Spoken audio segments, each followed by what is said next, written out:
Congress party ने वंदे मातरम के 2 टुकड़े कर देश के विभाजन की नींव डाली थी। कांग्रेस पार्टी की कार्य समिति ने एक आश्चर्यजनक और देश विरोधी फैसला लिया है। उन्होंने अपनी पार्टी के 37 के रिजोल्यूशन को फॉलो करते हुए महान वंदे मातरम गीत के 2 ही छंद गाने का फैसला किया है। उन्होंने वो लाखों शहीदों का मान किया है जो वंदे मातरम का नारा लगाते लगाते देश की आजादी के लिए फांसी पर चढ़ गए। अपने देश की आत्मा के इस महामंत्र को विवादित करके आप एक बहुत बड़ा पाप कर रहे हैं। इस पाप में कांग्रेस पार्टी शामिल नहीं होगी। कांग्रेस के हर एक अधिवेशन में 1905 से लेकर आज तक सामूहिक तौर पर वंदे मातरम गाया जाता है। आपके अधिवेशनों में गाया जाता है कि नहीं? 1896 में कांग्रेस के अधिवेशन में गुरुदेव रविंद्रनाथ टैगोर ने पहली बार ये गीत गाया। ब्रिटिश साम्राज्य इसको सुनकर कांपता था। सत्ता पक्ष के हमारे साथी इतने अहंकारी हो गए हैं कि अपने आप को महात्मा गांधी जी से, रविंद्रनाथ टैगोर जी से, राजेंद्र प्रसाद जी से, बाबा साहब अम्बेडकर जी से, मौलाना आजाद जी से, सरदार पटेल जी से, सुभाष चंद्र बोस जी से बड़ा समझने लग गए हैं। देश का ध्यान फिर से जनता के ज्वलंत मुद्दों से भटकाना चाहती है। यही एक मकसद है आपका। जिन्होंने स्वतंत्रता की लड़ाई लड़ी, जिन्होंने देश के लिए बड़ी बड़ी कुर्बानियां दी, उन पर सरकार नए आरोप लादने का मौका चाहती है। देश का ध्यान फिर से जनता के ज्वलंत मुद्दों से भटकाना चाहती है। यही एक मकसद है आपका। आपका मकसद है कि हम फिर से उसी अतीत में मंडराते रहें, उसी की तरफ हम देखते रहें जो हो चुका है, जो बीत चुका है, क्योंकि ये सरकार वर्तमान और भविष्य की ओर देखना ही नहीं चाहती। वे इस काबिल ही नहीं रही। सच्चाई ये है अध्यक्ष महोदय कि आज मोदी जी वह प्रधानमंत्री नहीं रहे जो एक समय में थे।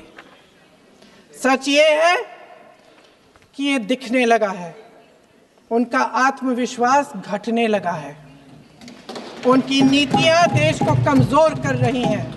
और मेरे सत्ता पक्ष के साथी चुप इसलिए हैं क्योंकि अंदर अंदर से वे भी इस बात से सहमत हैं। आज देश के लोग खुश नहीं हैं अध्यक्ष महोदय, परेशान हैं, तमाम समस्याओं से घिरे हुए हैं, और उन समस्याओं का हल आप निकाल नहीं रहे हैं। हाँ ठीक है, उसका भी बोल लेंगे, समय आएगा तो उसका भी बोल लेंगे। बल्कि कल समय आ रहा है, चुनाव पे चर्चा होगी, उस पे भी बोलेंगे। अध्यक्ष महोदय, इनके भी अपने लोग दबी जबान में कहने लगे हैं कि सारी सत्ता को केंद्रित करने से देश का नुकसान हो रहा है। इस बीच अगर हम अतीत की बातें नहीं करेंगे तो कौन सी बातें करेंगे? ये किसी और बात के काबिल ही नहीं है, सिर्फ ध्यान भटकाना है जनता का। इसलिए आज हम वंदे मातरम पर चर्चा कर रहे हैं। वंदे मातरम देश के कण कण में जीवित है, इस पर बहस नहीं हो सकती। लेकिन चलिए, आपने बहस मांगी, आप बहस करना चाहते हैं, बहस करते हैं।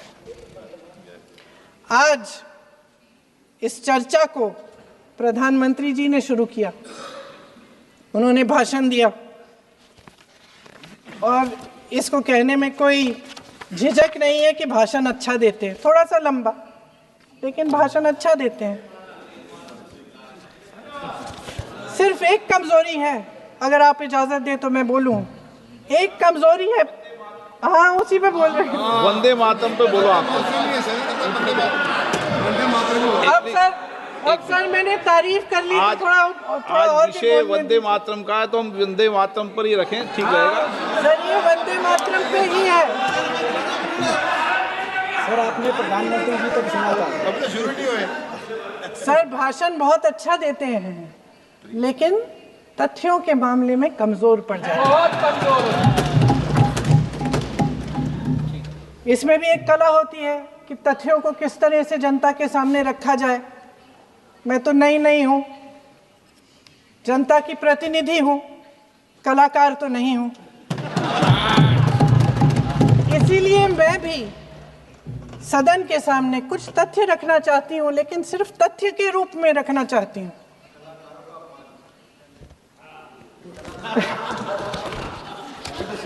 मैं उदाहरण दे देती हूँ सर, मांग रहे हैं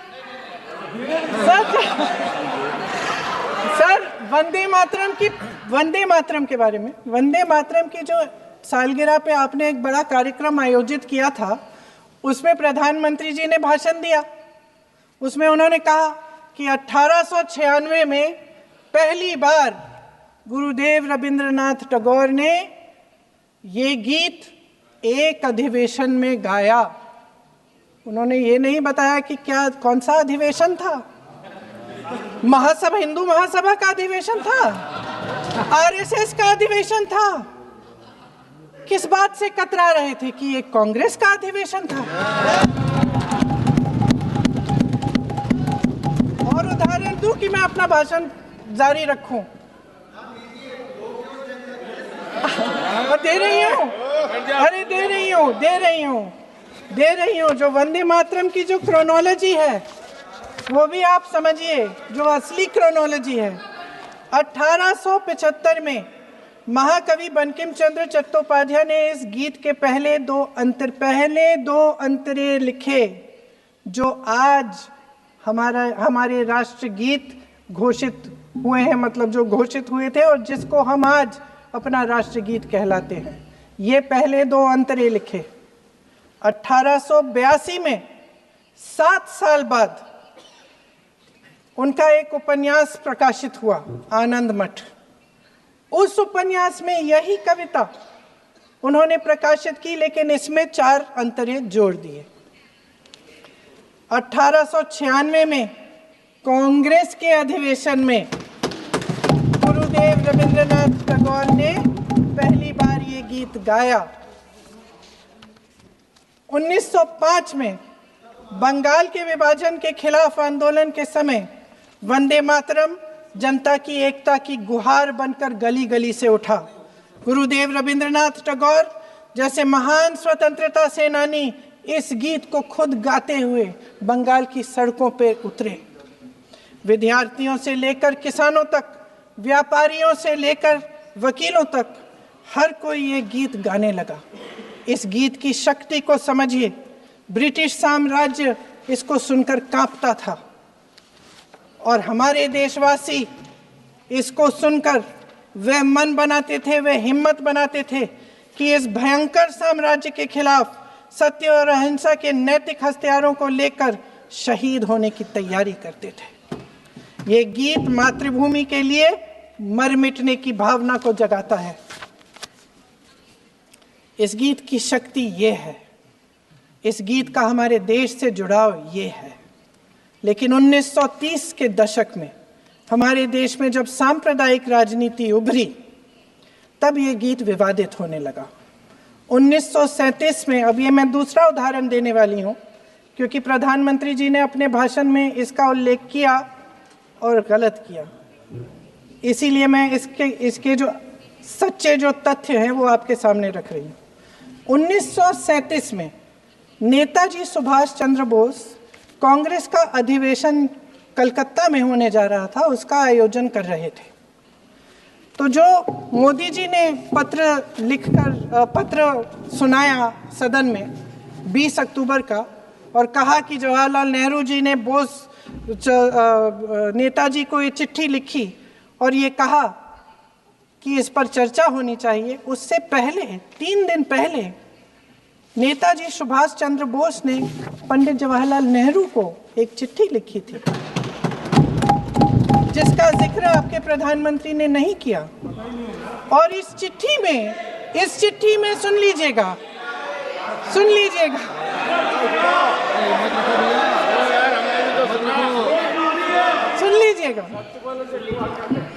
आप नेताजी के लफ्ज नहीं सुनना चाहते? बंगाल का चुनाव आ रहा है।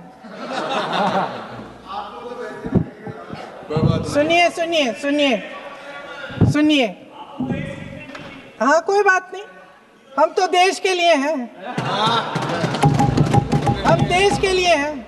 आप चुनाव के लिए हैं, हम देश के लिए हैं। हम जितने भी चुनाव हारे, हम यहाँ बैठे रहेंगे और आपसे लड़ते रहेंगे और आपकी विचारधारा से लड़ते रहेंगे। अपने इस देश के लिए, अपनी इस मिट्टी के लिए लड़ते रहेंगे। आप हमें रोक नहीं सकते।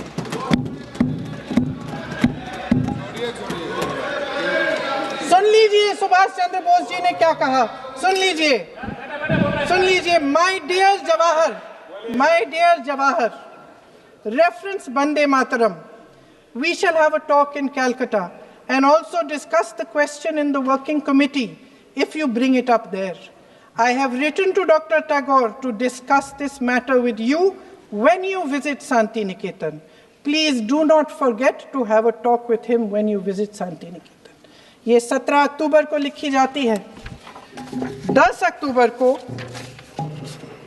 नेहरू जी इसका जवाब देते हैं और आपके और 20 माफ करिए 20 अक्टूबर को, हाँ ठीक है, 20 अक्टूबर को 20 अक्टूबर को नेहरू जी इसका जवाब देते हैं। इस जवाब की एक पंक्ति प्रधानमंत्री जी ने सुनाई, बाकी पंक्तियां क्यों नहीं सुनाई?